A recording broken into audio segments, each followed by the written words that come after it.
আসসালামু আলাইকুম ওয়া রাহমাতুল্লাহি ওয়া বারাকাতুহু। আলহামদুলিল্লাহ ওয়াসসালাতু ওয়াসসালামু আলা রাসূলিল্লাহ। আশা করি আপনারা সকলে ভালো আছেন আল্লাহ রাব্বুল আলামিনের রহমতে এবং দয়ায়। পথে ঘাটে বিভিন্ন জায়গায় প্রায় সময় মানুষের মুখে একটি কথা শোনা যায়, যে কথাটি অত্যন্ত মারাত্মক এবং ভয়ঙ্কর, যে কথাটি বলছে স্বাভাবিকভাবে বা আবেগে, কিন্তু মূলত কথাটি দ্বারা গালি দেওয়া হচ্ছে আল্লাহ রাব্বুল আলামিনকে, অথচ মানুষ জানেই না। তো এই সম্পর্কে বুখারী শরীফ কিতাবের মধ্যে এসেছে হাদিস নম্বর 4826।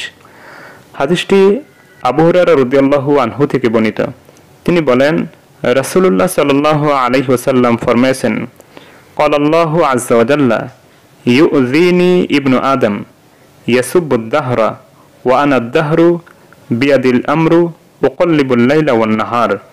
অর্থাৎ যে রাসূলুল্লাহ সাল্লাল্লাহু আলাইহি ওয়াসাল্লাম বলেন, আল্লাহ রাব্বুল আলামিন বলেছেন, ইবনে আদম অর্থাৎ বনি আদম আমাকে কষ্ট দেয়, সে যোগকে গালি দেয়, অথচ আমি যোগ অর্থাৎ যোগকে পরিবর্তন আমি করি, সব কিছু আমার হাতে, আমি দিন রাত্রিকে পরিবর্তন এবং উলটপালট করি।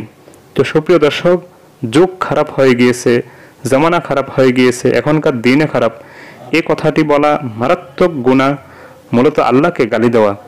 অতএব বলা যেতে পারে এরকম যে মানুষের চরিত্র খারাপ হয়ে গিয়েছে, মানুষ আগের থেকে নিচের দিকে চলে গিয়েছে, এই ধরনের কথা বলা যেতে পারে।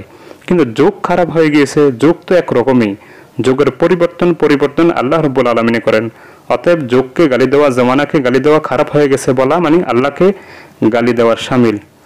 এর থেকে সকলকে আল্লাহ রাব্বুল আলামিন বিরত থাকার তৌফিক দান করুন। আমিন। আসসালামু আলাইকুম।